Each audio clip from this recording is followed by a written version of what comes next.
जैसे गीता अध्याय 7 श्लोक 12 से 15 और 20 से 23 में काल कहता है कि तीनों गुणों रजगुण ब्रह्मा, सतगुण विष्णु, तमगुण शिव जी से जो कुछ भी हो रहा है उसका निमित्त मैं हूं, वो मेरे कारण हो रहा है। इसको 1 लाख मानव शरीरधारी प्राणियों को नित खाना होता है। उनके शरीर से तपतशिला में भून के उनमें से सूक्ष्म शरीर से वो शोरबा निकालता है। और जीव को इतनी पीड़ा होती है, मूर्छित होने के बाद वो अचेत हो जाते हैं, तो उसके बाद उनको उठा के फेंक देता है। फिर धर्मराज के दरबार में लाइन लगती है, किसी को स्वर्ग, किसी को नरक, कोई राजा, बड़े जाओ, सारा काल का खाजा।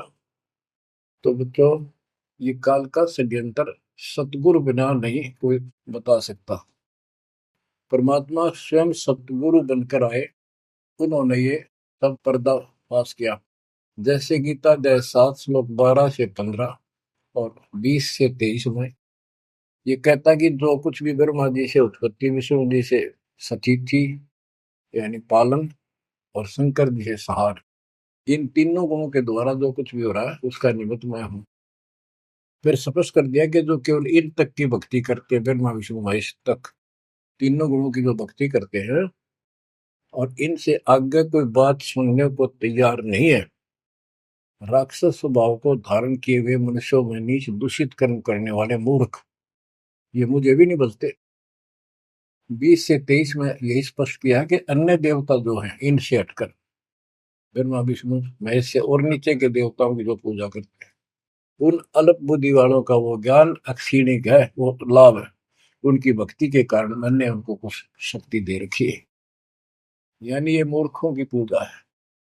फिर बताते हैं कि मेरी भक्ति 4 प्रकार के करते हैं, आर्त, अर्थार्थी, जिज्ञासु और ज्ञानी।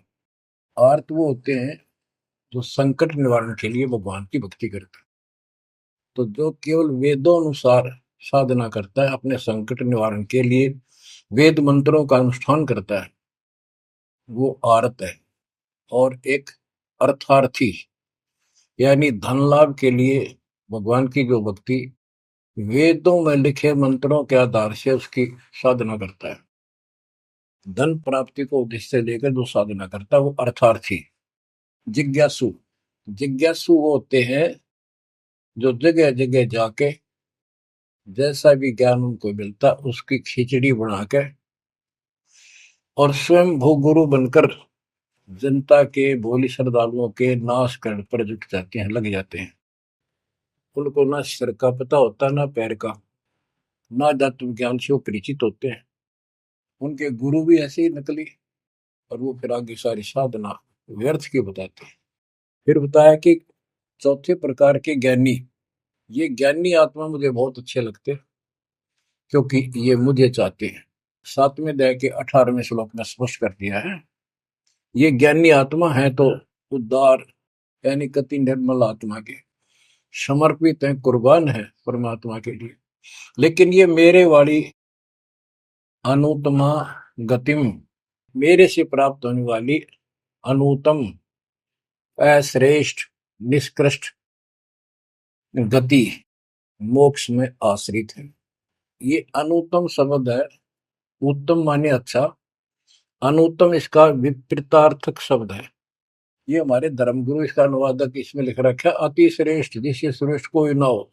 तरह से भाई कोई फेल हो जाता बच्चा, और वो कहता है मेरे लिख रखा है अनुत्तीर्ण, यानी फेल, और कोई कहे इसमें लिखा क्या इससे बढ़कर कोई पास नहीं, सफल हो गया।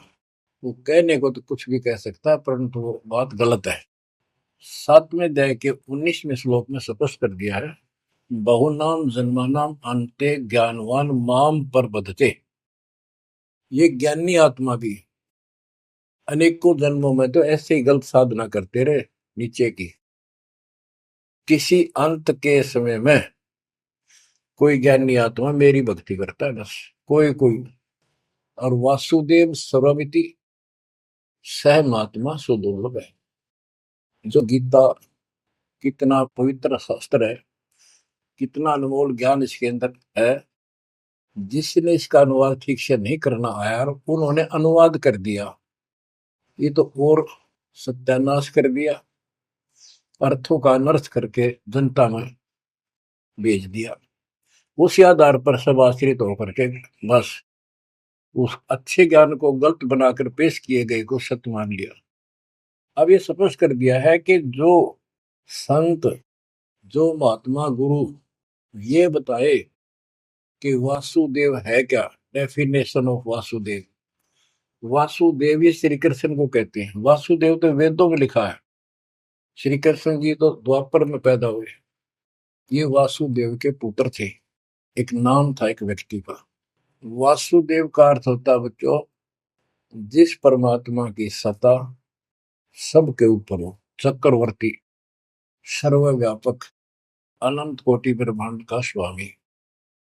और जो ये बताए कि वो वासुदेव ही सब कुछ है, यज्ञों में प्रतिष्ठित करके उसको मूल रूप में इष्ट रूप में पूजा जाता है।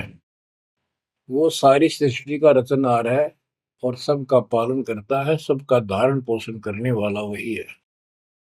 जीव को मुक्ति दिलाने वाला, पाप कर्मों का नाशक, नाश करने वाला वही है। केवल उसकी भक्ति करो। ये खुद गीता बोलने वाला कहता है कि धर्म में जाके 62वें श्लोक में, अर्जुन तू सर्वभाव से उस परमेश्वर की शरण में जा, उसकी कृपा से ही तू परम शांति को, सनातन परम धाम को प्राप्त होगा। हमारी बात यहाँ पर अड़ी है दूसरे लोगों संतों के साथ कि तुम उसको जानते ही नहीं, तुम्हारा गीता बोलने वाला ही नहीं जानता, उसके लिए कह दिया किसी हितोदर्शी संतों से जाकर पूछो, बात खत्म होगी। तो ये ऐसा ज्ञान देने वाला संत सुदुर्लभ है। अब जैसे 15वें अध्याय के 4थे श्लोक में बताया कि तत्वदर्शी संत प्राप्त होने पर उससे प्राप्त तत्व ज्ञान रूपी शस्त्र से इस अज्ञान को काट के उसके पश्चात परमेश्वर के उस परम पद की खोज करनी चाहिए। जहां जाने के बाद साधक फिर लौटकर संसार में नहीं आते। तो बच्चों, ये बताने वाला संत सो दुर्लभ है और आपको सुलभ हो चुका है। तत्व ज्ञान कोई ना कर झूम करा, पैसे ऊपर नाच सुनो रे झूम करो, कोटो मध्य कोई नहीं रे झूम करा, अरबों में कोई गर्क सुनो रे झूम करो। तत्व ज्ञान बताने वाला संत हे झुमकरा, हे राम राय, आपको करोड़ों में नहीं मिलेगा, अरबों में कोई गर्क। गर्क का अर्थ होता है कपि परिपूर्ण, हर तरह से उसको अधिकार हो दीक्षा देने का, उसको ज्ञान हो संपूर्ण, पूरी भक्ति विधि उसके पास हो, उसको गर्क बोलते हैं। गर्क यानी सर्वसंपन्न।